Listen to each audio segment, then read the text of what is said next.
fekk smá flugferð þarna.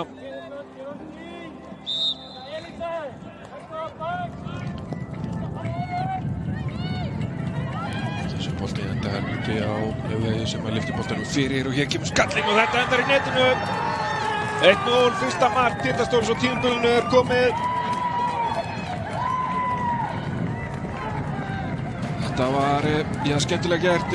Boltinn barst nánast óvart út á Laufey Hörpu.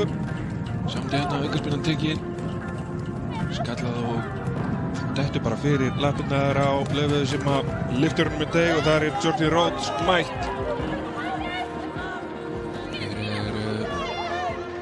Gestirnir að vinna boltan á hættulegum stað. Jordi nær að snúa, kemur honum á Hugrúnu sem kemur honum fyrir markið og Jordi, þetta er í stöngina og inn.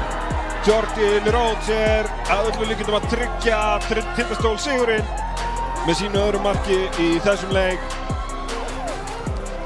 Hugrún Pálsdóttir varamaður með fyrirgjöfuna. Jordi Rhodes sjáum hérna klaufaskapur í Stjörnunni, ná ekki að spila hann út og Elisa með setjum Jordan, Hugrún skilar hann fyrir teginn þar sem Jordan er mætt og setur hann af löppinni á